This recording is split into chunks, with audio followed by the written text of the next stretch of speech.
Hey everyone, welcome to my channel, and if you're new, my name is Chanelmarie, and this channel is dedicated to my journey of becoming a professional jazz singer. I sing cover songs, I sing original songs, I vlog some tidbits in my life, and I also vlog my journey about becoming a professional jazz singer because that is my goal, and that's what I want to share with you. So I hope you join the ride and you subscribe.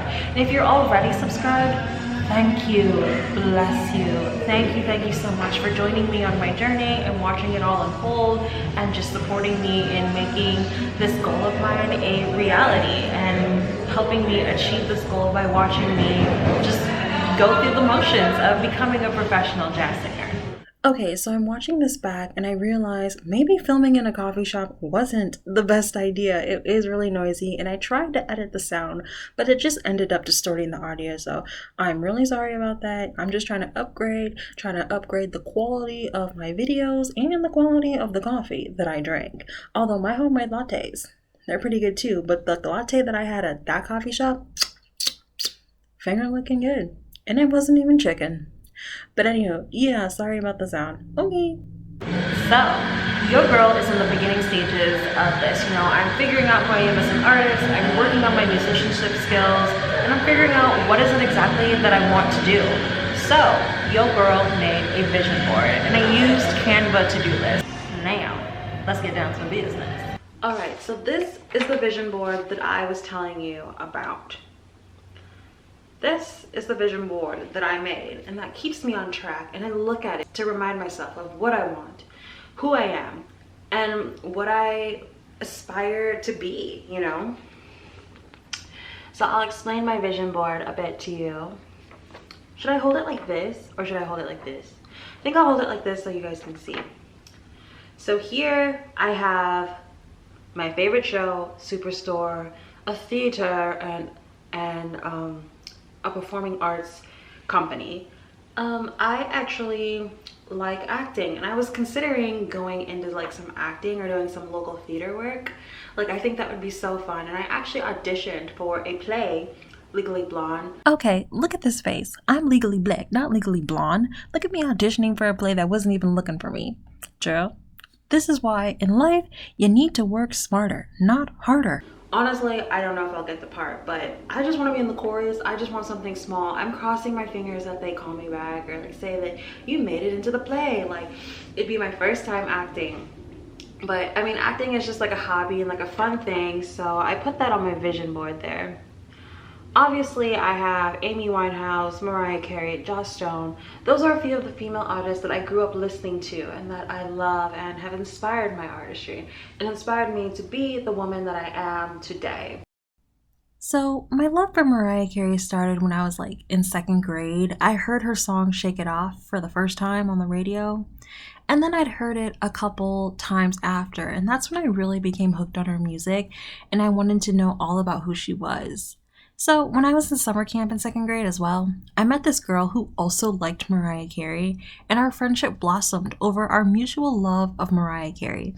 She literally had all of the Mariah Carey CDs, the merchandise, she's been to most of her concert. I think she was even part of Mariah's fan club, Honeybee Fly. And your girl over here was low-key jealous because I wanted all the Mariah Carey CDs and I wanted to be in the Mariah Carey fan club too. I remember the very first album that I got of Mariah Carey was The Emancipation of Mimi, and I just remember playing the hell out of that album. That album was like the hottest album back in those days. It was really good. I wanted more, so I begged my parents to get me another Mariah Carey album. So the second album I got of Mariah Carey was Glitter. And child, I loved Glitter. That is like my favorite album. I really enjoyed Glitter. But when I got the album, so my first time seeing Mariah Carey in person was the Emancipation of Mimi album, because I never really knew what she looked like back then. I just knew the name, her voice, and a few of her songs. So when I got the album Glitter, I looked at Emancipation of Mimi, and then I looked at Glitter, and then I looked up at my dad. I was like, Dad, is this the same person? And my dad was like, I don't know. I'm just like, okay. But I think it was the same person. You know, back then, I don't think I knew too much about like tanning and stuff like that because your girl doesn't need help in that department. So I did not know that it was the same person, even though it was like the same name. I don't know. But anywho, I loved Glitter and I loved Emancipation of Mimi, and I just kept on collecting her albums after that. What I really liked about Mariah was her songwriting. I remember as a kid listening to her songs, opening up the little booklet and like following along as she sang the lyrics and reading her lyrics. I really commend her songwriting skills, and I think that really inspired me to be a songwriter and to make my lyrics meaningful and poetic, you know? Because nowadays I feel like people just kind of write any old thing. And hey, if it works for you, I'm not mad at it. But for me, I really want people to like look at my lyrics and be like, oh, what is she trying to say? What is the meaning of that? And like, what is this little innuendo? What is she hinting at there? I just think it's more fun to like have singing, music, and poetry all in one. So I enjoy that. So, my love for Joss Stone also began around the time I was in second grade. At the time, my dad worked at this corporate job and they were literally giving away free samples of Joss Stone music. So, my dad just came home one day and was like, here, I got this at work. You can have it. I was like, okay, music, like, all right. So, I plopped her CD into my CD player and I started listening to her music and I was like, okay, this ain't bad. Like, I like it. So I just started to research more about her and try to get to know who this lady is. And I started like listening to like her songs like Super Duper Love, Tell Me What We're Gonna Do Now. I also really liked her album Introducing Joss Stone. That was my absolute favorite by her. I also really like Color Me Free. That was my jam as well. So that's kind of how it started with her. And I kind of like her because she's like a free spirit. She's very true to herself. You know, she really doesn't follow any trend. She kind of just does her own thing and she does it well, you know? And she just so elegantly sings her songs and does her own thing. And I respect that. And I think I kind of want to embody that as well. And I love soul, you know, and she's a very soulful artist. And I like the things that she does, you know. She's always like trying to get back to other people and stuff like that, and she always tries to put positive vibes in the world, and I think we all could use positive vibes, you know. So I really like that about her, and I just really like her singing, and that's about it. Amy Winehouse. What can I say? She's truly one of a kind, and I also think she exudes that really well. And I admire her for just being herself and not being afraid to just go to the own beat of her drum. She quite literally was in her own world doing her own thing and she didn't really care what people thought of her. And I think that's brave and beautiful at the same time. I think the first time I heard Amy Winehouse sing was also in third grade. I remember her song Rehab came out. And that song was blasting up on the radios. Okay, you turn on the radio, that was the song. And it was catchy. And I remember trying to like emulate that raspiness that she had in her voice and singing along with Rehab. So back then when I was a kid, like Amy Winehouse was like mostly known for like the things she did in her personal life and kind of the things she kind of went through outside of music, so I never really got to know her in depth of who she was as an artist. I just knew the eyeliner and the Rehab song. That was all I really knew back then, and then all this other stuff kind of overshadowed the music.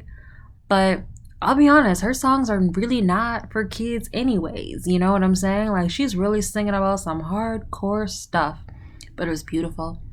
It wasn't until I got older that I started to like revisit Amy Winehouse and start looking at like her older work before Back to Black. And I was just like, wow, I really like this. Again, songwriting is so like important to me, and I always like reading lyrics and stuff like that. I really like the way she wrote her songs, and I love the way that she performed them and she sang them. And I always like how like when she's singing, she'll like look at the audience and smile, and it's just like she had a cute little twinkle in her eye. It's just so pretty, and I always want to have a cute little twinkle in my eye when I'm singing to you, because it's like I'm so passionate and I want you to like this, and I just want to be such a good artist, and singing really truly does make me happy, you know. And I could tell like when I would watch her perform, like in her earlier work, like her Frank album days, she was so happy, you know, and like just really enjoying herself. Anywho, I'm really inspired by her ability to like blend different things and combine it into one and make it her own. She's blending jazz, she's blending R&B, doo-wop, a little bit of a 60s twang, and that kind of inspired me. I love jazz, and she kind of inspired me to start listening to more jazz, you know? Also, my voice teacher inspired me to start listening to more jazz because I remember in one of our lessons, she was talking about how I should sing jazz. And she goes, you know, you should be a jazz singer. Your voice is really suited for jazz. And I said, really? Okay. So I just kind of started listening to more Amy Winehouse. But I've been listening to Amy Winehouse before I met my voice teacher. But at the time, I was listening to Amy Winehouse even more because I already knew her as a jazz artist and I really liked her music. And then I started branching out to other artists, you know? I mean, these three ladies are pretty influential to me, but I have a ton of artists that really inspire me for different reasons, and this by no means is an extensive list, but these are just a few artists that I really admire and like and inspire me. And I'll definitely make a video about my influences and how I want to be as an artist based on what I like and based on the artists that really influenced me in my singing. Here I have, so this part of my vision board is more so like my style, kind of like how I envision myself to be, what kind of makeup I like, what kind of clothes, what my energy and what my vibe is. So I feel like these images kind of embody like what I want to be and what my style to be, how I want to be perceived, you know. So that's pretty much it with the vision board. I mean, my vision board really wasn't too complicated. It was just literally like acting, singing, style. But yeah, I think if you want to like make your dream something that's like that you can see and that reminds you of like what you want, you know what I'm saying, like something that can physically remind you of what you want, make a vision board. They are so fun. I made this on Canva. They're so fun to make and it really gets you thinking about what you want. So yeah, I would suggest making a vision board to help you achieve whatever it is that you want to achieve. But this is my vision board and I love it. I just have to find a frame for it so I can actually hang it up. But yeah, this is my vision board. It gets me every single time.